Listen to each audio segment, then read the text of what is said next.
Hi, everyone. My name's Derek Covington Smith, and I'm going to be your host for Spotlight On. Spotlight On is an interview podcast where we talk to different artists working and living in Mississippi. When I moved back to Mississippi, I opened up my studio, the Little Yellow Building, and began teaching. And once the coronavirus hit and really settled in, it became quite lonely. As artists, we're always used to having a lonely studio practice and being one-on-one with ourselves. But when you take out the option of having that community, it becomes really hard. And that's where Spotlight On was born. I started reaching out to artists all over Mississippi and interviewing and learning more about their lives. I'd like to invite you to come along and join me as we talk to everyone and anyone who wants to share their art and their life with us.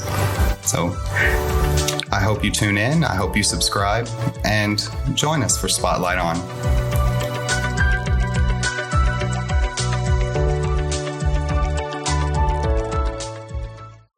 So we're recording. Hey, everybody, and welcome back to Spotlight On. We are recording this in December, but when you're going to hear it, you're going to be hearing it in January. So Happy New Year. This is our first new interview of the new year. And our first new interview back in the season. I'm excited because our next guest and I have tried to make a couple of connections and keep missing opportunities, and we've finally been able to make it work. So please help me welcome Bridget Eason Smith. Let's get into it. So because there's a lot to talk about. Anyway, so welcome, Bridget. Thank you for joining us. I'm super grateful you're here to talk to us and share everything that you do. But you do a lot. I do. So just to start off with, why don't you tell us a little bit about your background and yourself? Well, I am a lifelong resident of Jones County. My big move from mom's home to what I call home now was like a 20-minute drive. I'm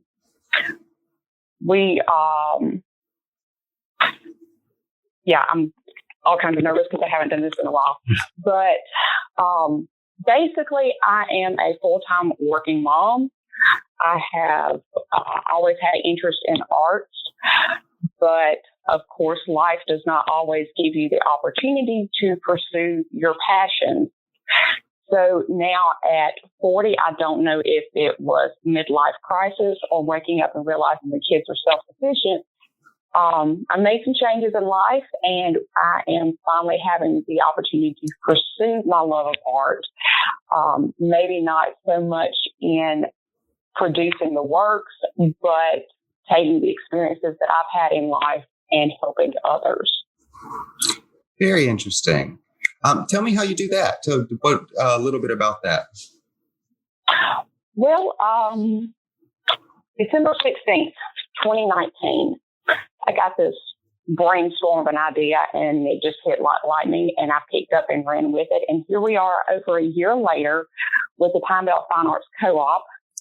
Basically, what I wanted to do was to give people an opportunity to pursue their passions. I had tried for years to find something to do to work for myself, because I have an incredible work ethic, but it's always to benefit someone else, and never had the opportunity to be self-employed, to do something for myself, to make, to bring in the money to pay the bills, but still love what I'm doing. So, I decided, since I couldn't do it for myself and those opportunities never arose, I said that I want to support other artists. I want to help get their name out there. I want to help educate the public in an appreciation for art. And some of it's unconventional. Not everything is in a gilded frame hanging on a wall in a museum. Sometimes it's just scribbled on a piece of paper whenever you're just having a moment, and things just happen. And I think art that comes out in that form is just as beautiful as anything else. Absolutely. Give me just 1 second, because I can hear my heater in the background, and I'm hoping it's not coming through on the audio. So give me just 1 second. Let me turn it off, and I'll be right back. Okay.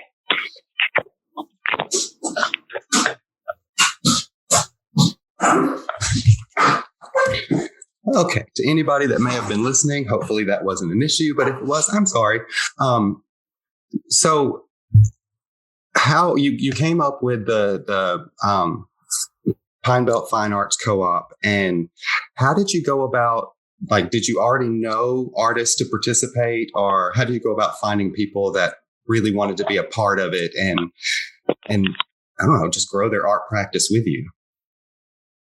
Well, I had December the 21st of 2019, I had ordered tickets to participate in a glass blowing class that was being hosted by Pinehurst Rathskeller Gallery in Laurel.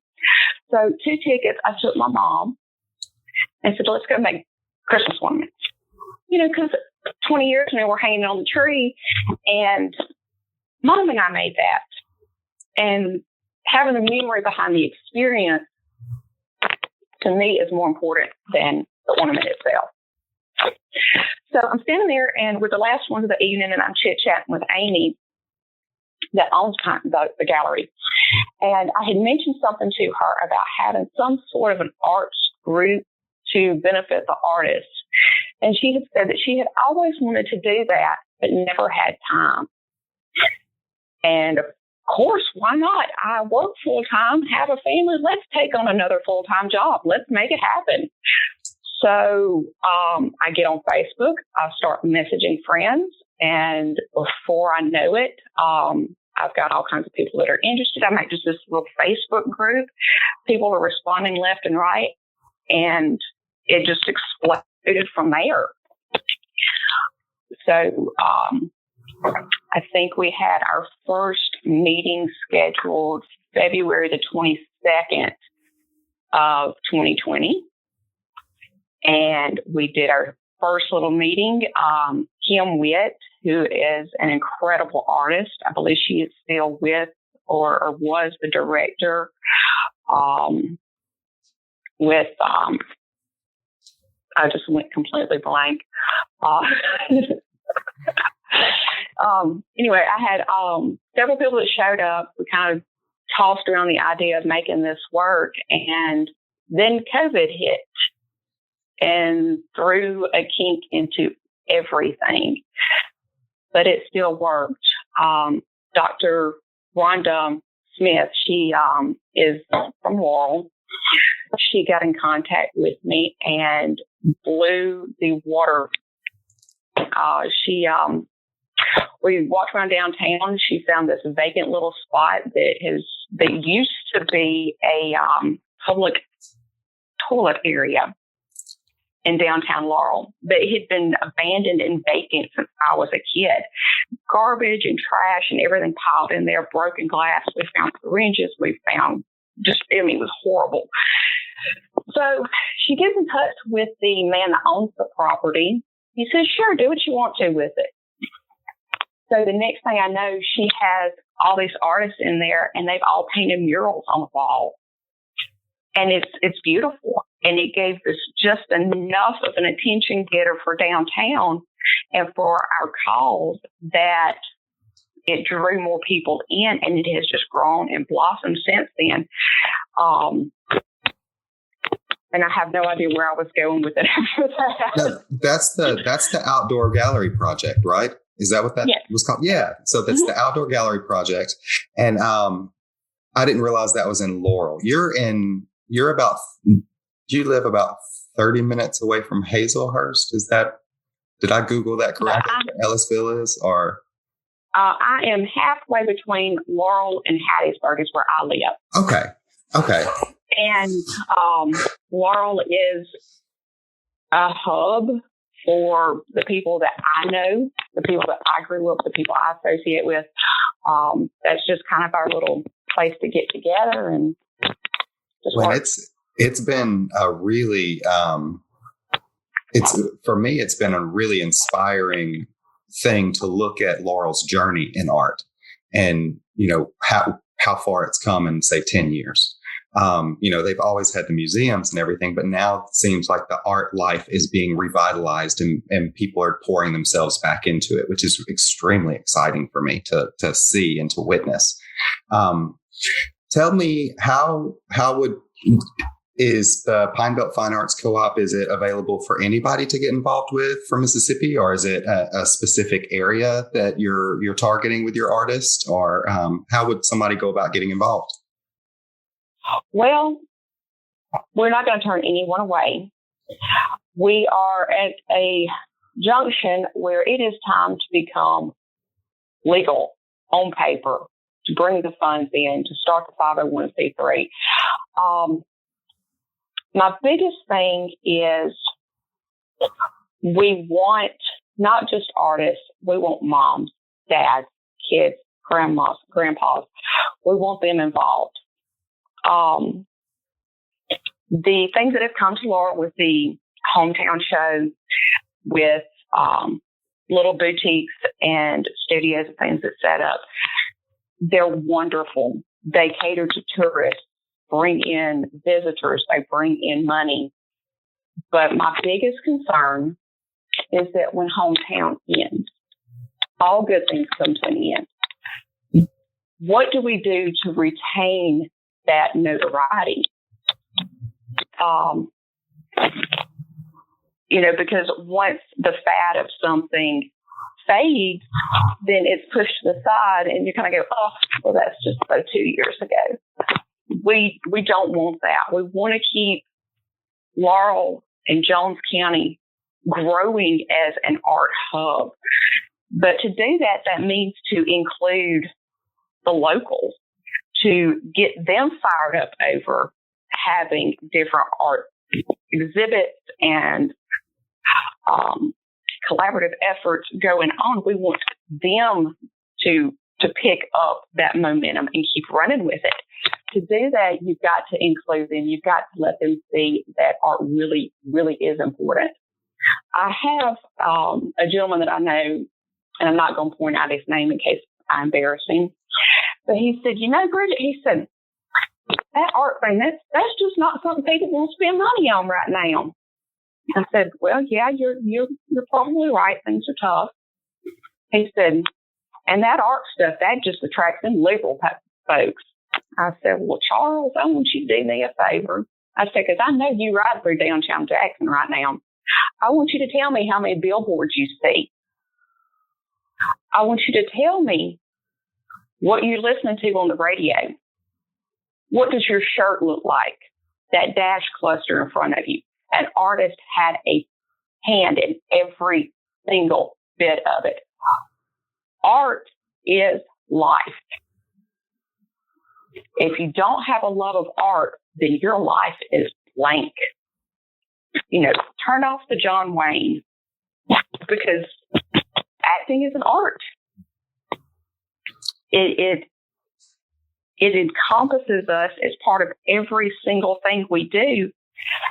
And for me to realize that there are people that have that thought, it's kind of like a punch in the gut. A little bit. They don't. They tend to not understand that artists or artistry exists in everything. And to your John Wayne point, there's not only the art of acting, but everything that and recognize as a cowboy was designed.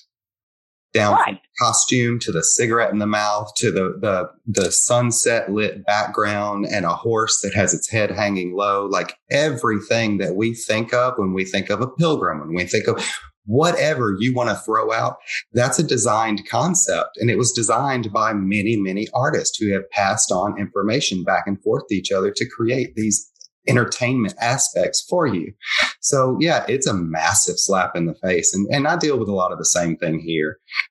It's just not as understood of the value that art can bring. And not only that art, but the study of art and I teach my kids.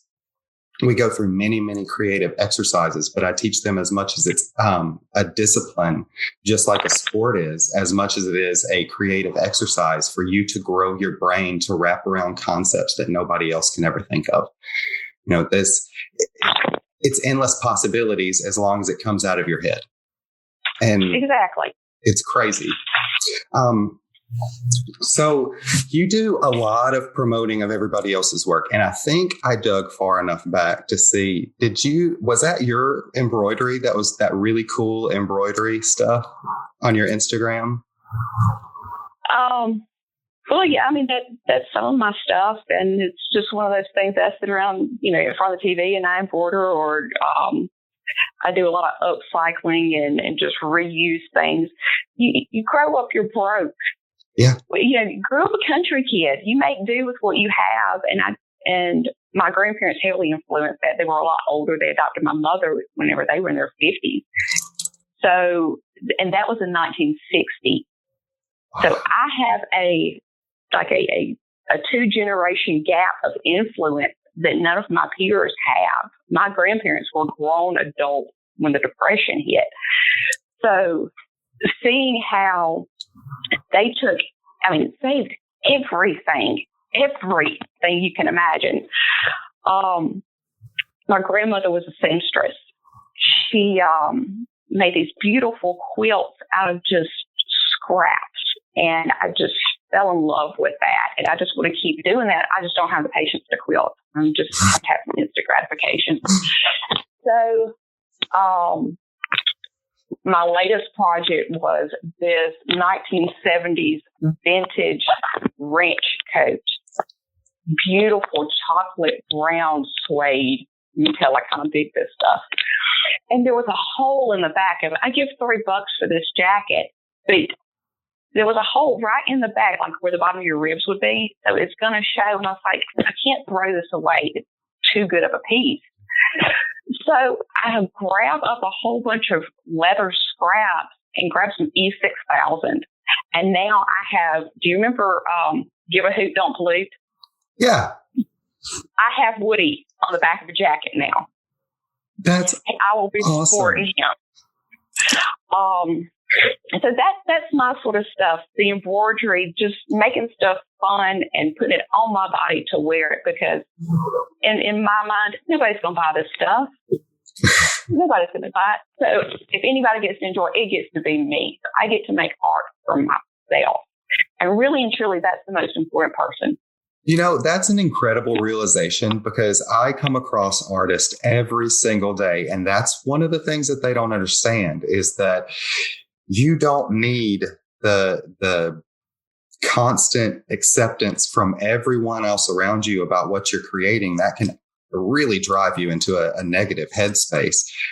When you find yourself and you find what you're going to do and what you want to focus on and what blossoms your soul, like, nobody can touch that, but you have to put those boundaries in place. It's insane that we don't understand mental boundaries that well, where, we have to set this part, and your opinion cannot come through here.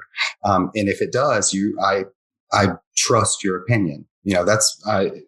I have to know you and really personally trust that you aren't going to lie to me. You're not going to skew just to make me happy or anything like that. Like, you're going to tell me the God's honest truth, and then I'll let you get through my wall. But right. It's insane. I was journaling last night. When I come home from work and my mind is going 90 miles an hour, I just sit down and I just word vomit on paper, because it's cathartic. It helps me. And sometimes I kind of have some great ideas. So last night, I sit down and I'm just spewing, and just a couple little sentences that just really stand out that I probably need to embroider and frame. I am my art.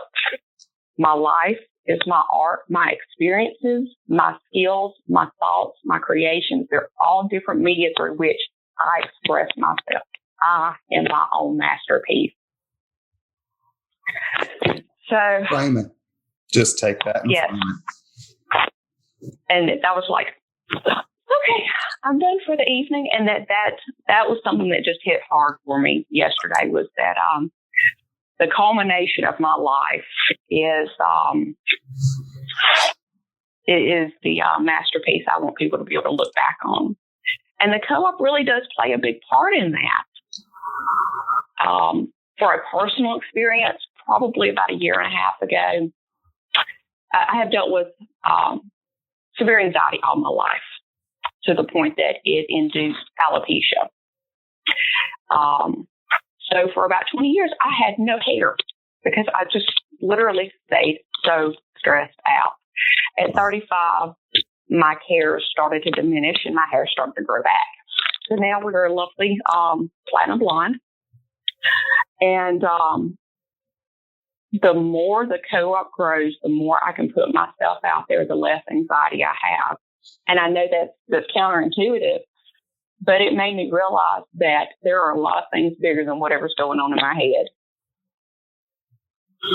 So just having the ability to give artists an opportunity to grow, either in the opportunity to pursue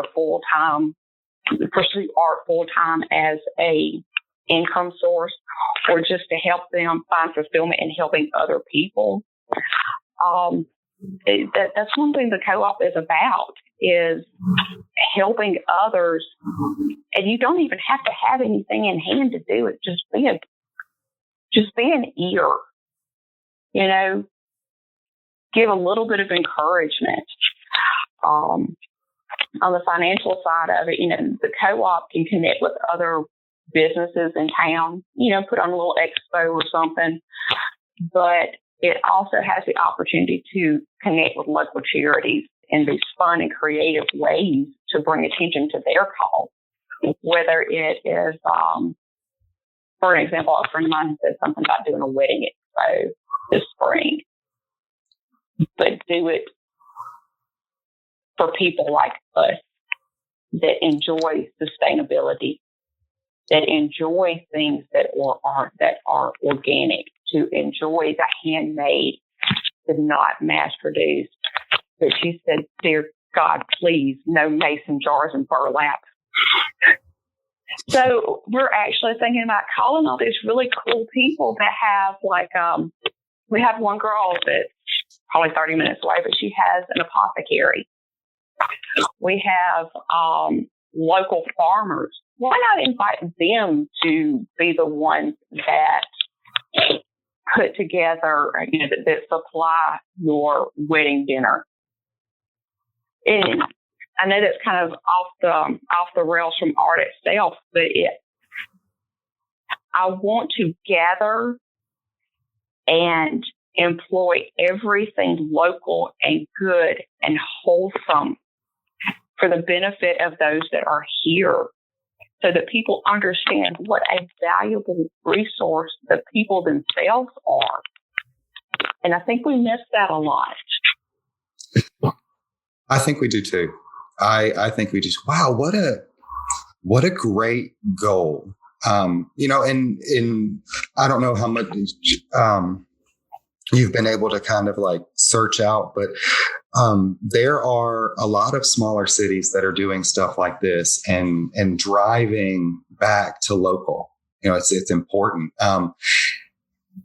We've gotten to, just in our economy, we've gotten to a point where we depend so much on one mass-produced source for everything that it's strangled off all local economics.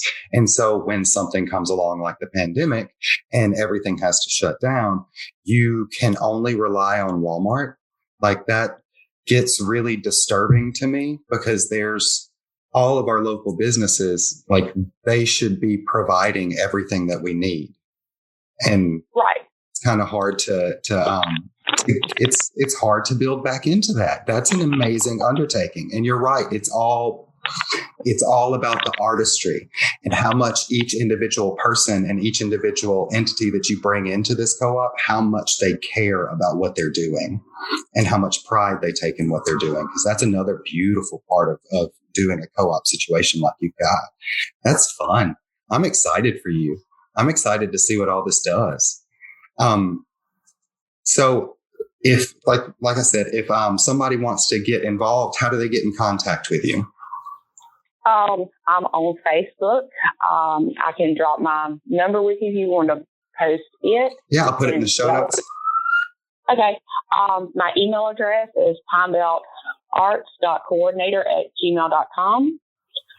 We're on Facebook, Pine Belt Co-op Shop. It's where I post or feature different things that some of our members have, put it on their Facebook page. I'll pick it up. I'll share it for them. We also have a private Facebook group. It's Pine Belt Fine Arts Co-op. You can just jump on Facebook, find it, send us a request to join. I try to post as much as I can, but life is what it is.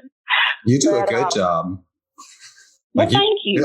I'm always seeing stuff that you're posting, so that's exciting. Because it's so tough having to try to post all the time and keep up with everything and everybody. That's crazy. So I see what you're doing. So I like to follow it. I appreciate everything that you're doing. Think about next year, because this is right now we're in December and this is going to air in January. Do y'all have any events planned for the upcoming next year? I don't have anything in concrete yet. We found out that Day in the Park, which is usually a huge draw, that's usually the first weekend in May, that's already canceled. That decision was made in November. So I've talked to my people and we're like, you know what? There's a gap. Let's fill it. Let's see what we can do. I have no idea how we're going to do it, but hey, nothing else I have tried has ever been planned out in detail, but it's worked so far. So let's have fun. I don't want to take it too seriously. You take it too seriously, then you lose a lot of the romance in it. Bridget, thank you so much for being on here with us and sharing all about the Pine Belt Fine Arts Co-op and everything that you're doing, because it's really important. I cannot stress to listeners enough how individuals taking the initiative to start things like this and to put a foot down and say, no, the arts is important, especially right now. Arts is going through a little bit of a rough patch. Artists are thriving, but the community is going through and really debating on what is valuable, especially in our educational systems. And it's important for us to stand up for the arts and to make sure that our communities are enriched and that we're taking care of each other. So what Bridget is doing is valuable, and it's important to our society and to the future of everything that we're going to be doing. Please go find Pine Belt Fine Arts Co-op and follow them on Facebook. She's always doing promotions. They've got shows going on. There's lots of things that you can buy and lots of items. Bridget, do you have anything else you'd like to add and say and anything? Well, I think the biggest thing that I have taken away from the whole experience is that people do not compliment you just for the fun of it. They give you compliments and they are sincere. You can do a lot more than you ever dreamed of. And usually you are the only thing that's standing in your way. Just jump. That's beautiful. Thank you again for joining us. It's a lot to think about. This has been a good interview. I really appreciate you being on with me today. We will be back again next week with another artist who's doing something great in Mississippi, and I hope you can join us again. Until then, I'll see you next time.